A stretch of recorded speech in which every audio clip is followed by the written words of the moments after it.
Today I am sharing how to make my chocolate chip sourdough cupcakes.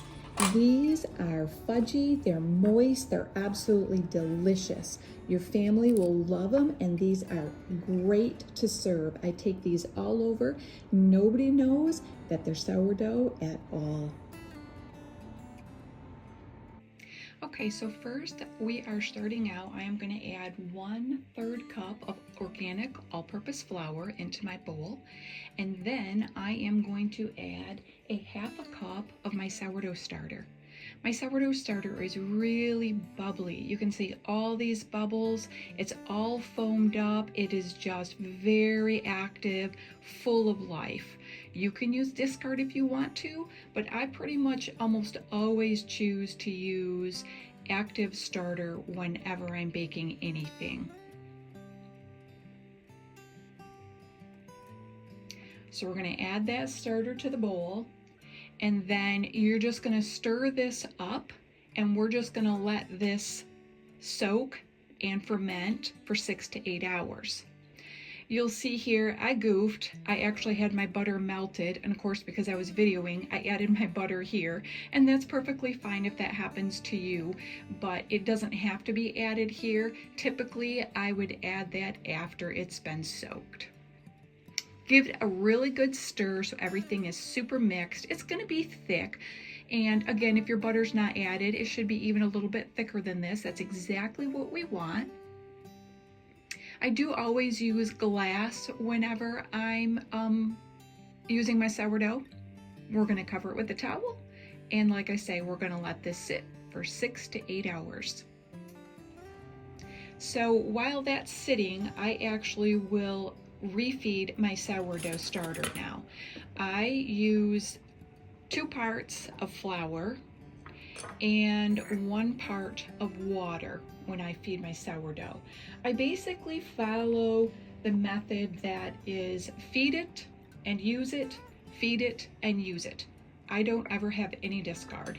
I just feed it, my flour and my water, stir it into your jar. When I add my water, be sure that you don't have chlorinated water, which I don't here at my house, so just use very good healthy water. Give it a really good stir, and it is going to go back in the refrigerator until I'm ready to use it next week. I am after just a really nice thick looking like pancake batter. So if it's not quite thick enough, just add a tad bit more flour if you give too much water. Now my jar's looking a little sticky. When it gets that way, I'm just going to put it in a clean, fresh jar after I've fed it, of course, because that just keeps your jar a little bit neater. And then, like I say, we're going to cover this with a lid. And I love to use these storage lids. They just make everything so easy.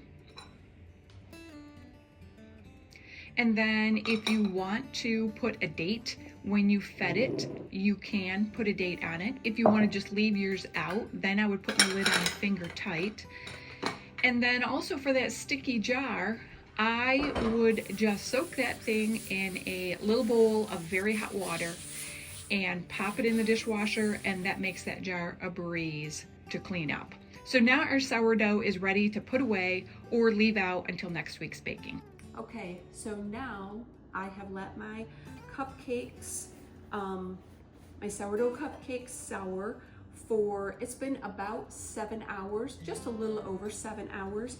And now I'm going to take my mixture, which is right here. It's fairly thick, so I am going to transfer it into my mixing bowl in case if I have to use my hand beaters to beat this up, which I'm pretty sure I will in order to get a nice, smooth, basically like a cake batter is what I'm after. So I am going to add in my cocoa, my coconut sugar, and my salt. That's my dry right here, and I'll just give that a little bit of a stir, a quick minute.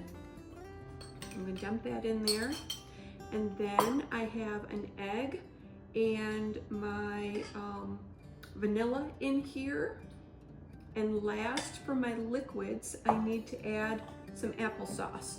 So I've got my homemade applesauce right here, and we'll just, you need a half a cup of that. So, and yes, this actually is just a jam jar size. I do it in jam jars and in pints, specifically for baking like this.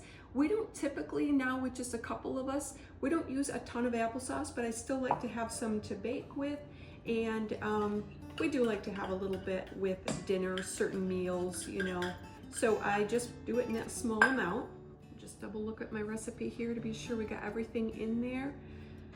Yep, I do. And so let me just show you how thick it is. Okay, so actually my video was not going, so let me just show you this again. Basically, I just gave it a good stir with my what I call my wooden whisk here, and it's a Danish whisk, and this just turned into a beautiful cake batter. Just maybe a few lumps in there, but overall this just looks like a really, really nice cake batter.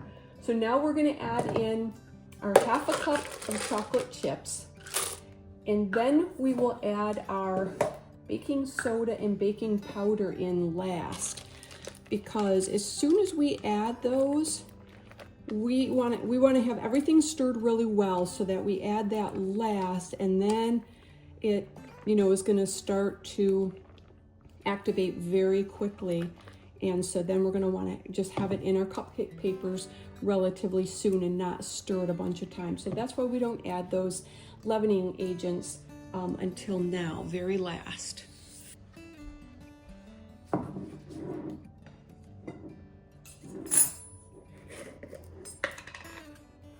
And also we want to have our muffin pan all lined and ready before we add this too. We're going to push this back, and we're going to get these lined a minute. We have some fun polka dotted papers, so I thought we'll use these up. They look so cute. Anybody that's known me for more than a minute knows I love everything that's polka dots.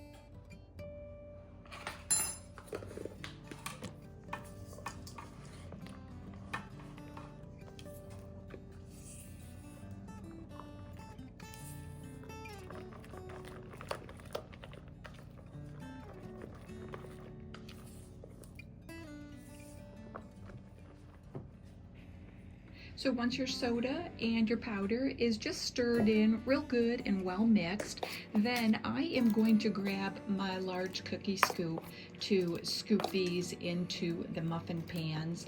But you could use just like a 1/3 cup measure. I find that's about perfect for these size muffins, but the cookie scoop just makes it super neat. So I love to use this. If you have one, it's a great thing to use right here. And also remember, as I forgot because I was videoing, just do 10 cupcakes and they're going to be taller and have a nicer rise. You're going to see some of my cupcakes just seem a bit on the small side after they're baked, and it's because I forgot and filled all 12 cups.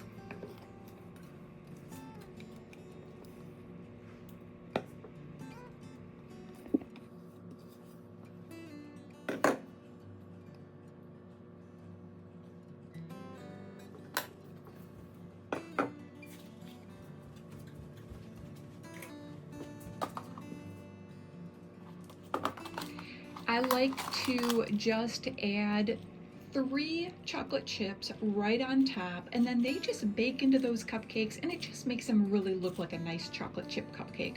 Otherwise, the chocolate chips you can't really see, and they taste great, but I love to have just 3 on top of each one. Then we are going to bake these in a preheated oven at 350 for about 12 minutes. When I bake mine, I underbake them just a hair. And then once I take them out of the oven, I am going to take them out of the pan and I'm going to cool them out of the pan and just cool them on a cooling rack. I think that it just, again, helps them stay really moist and delicious. So remove yours from the pan right away, let them cool on the cooling rack.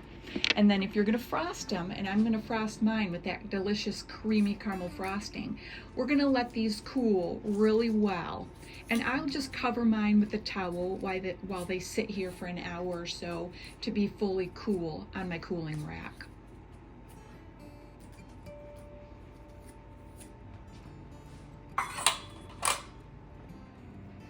And they are so delicious, you guys.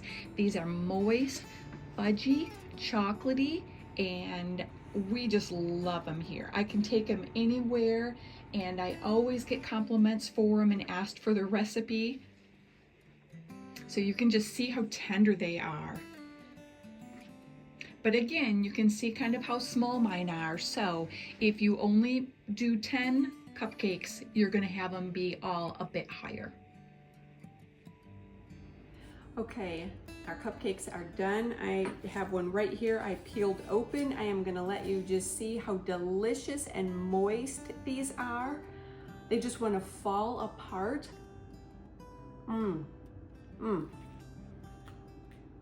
Very yummy. Delicious warm, but they do wanna just fall apart when they're warm. You need to let them cool really well. Especially if you're gonna frost them, which like I said, I am gonna do that with this batch because I want them for a very special occasion.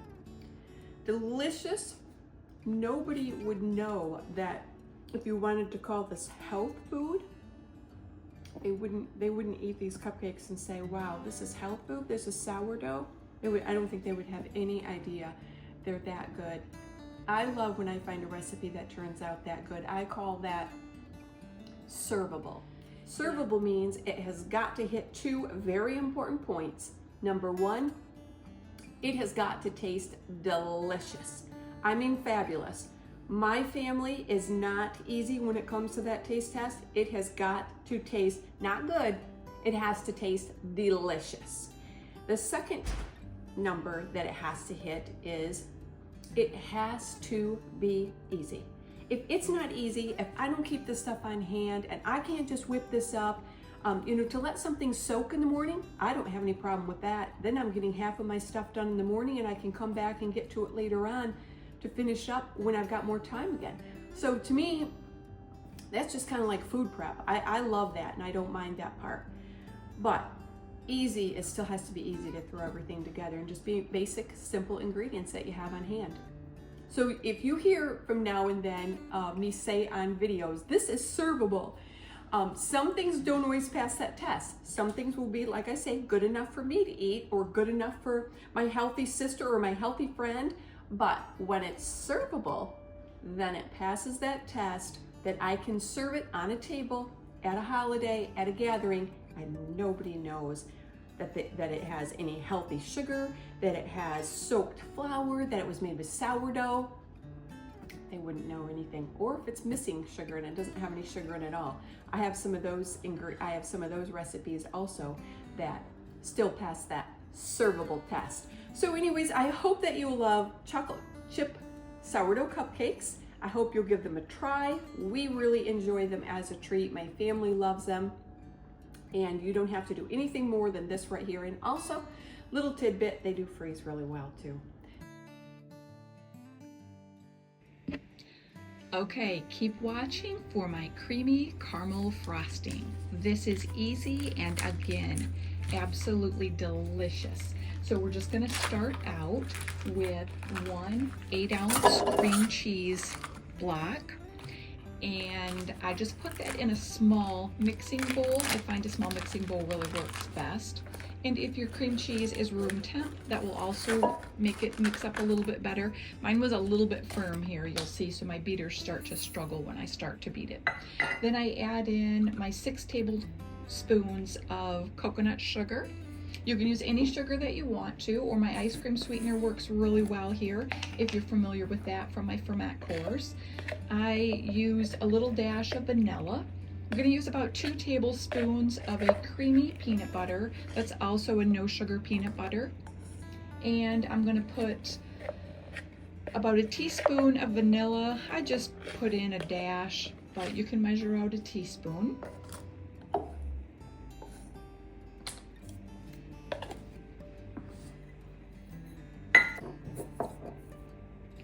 I also add 2 shakes of salt and a couple shakes of cinnamon. Again, because if you know me, I am always shaking in the goodness. And if you want to see more about that, you can check out my Shake on the Goodness course where I teach you about 12 different spices. I literally shake in every week. So we're going to just turn our beaters on high, get this all creamed up just beautifully. Only takes a few minutes.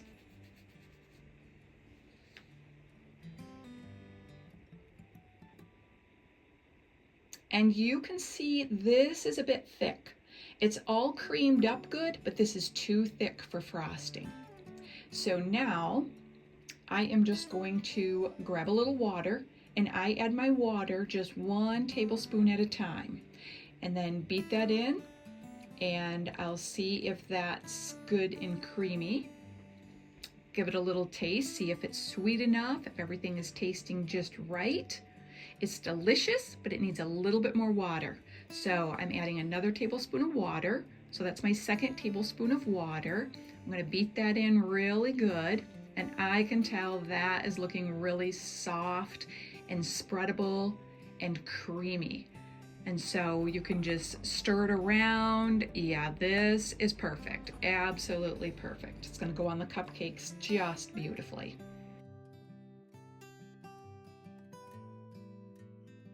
Then I just take my towel off of my cooled cupcakes and let the fun begin. We are just gonna frost up these moist, chocolatey, delicious cupcakes with this creamy caramel frosting, and I am going to top these with just a little bit of what I call chopped chocolate.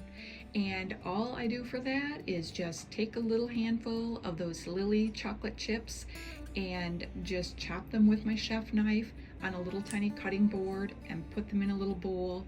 And then after I frost each one, I just give a little pinch of that chopped chocolate on top, because I just think it just gives them that extra little touch when you're going to take them someplace.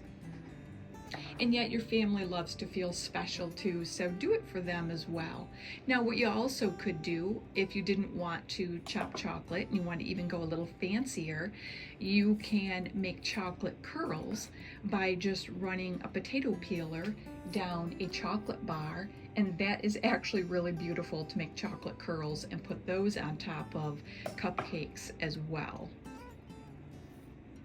So again, you're going to see some of mine are just a little bit lower in the cup than what I would like them to be, and I'm going to give you that reminder. It's because I filled 12 cups and I really should have filled 10. You could try 11, but I literally have it written right here on my recipe card to remind me that I'm only supposed to fill 10 cupcakes. But like I say, I get busy going at it, especially if I'm doing a video and I'm just in bake mode, and so mine are just a little bit shallower than I'd like them.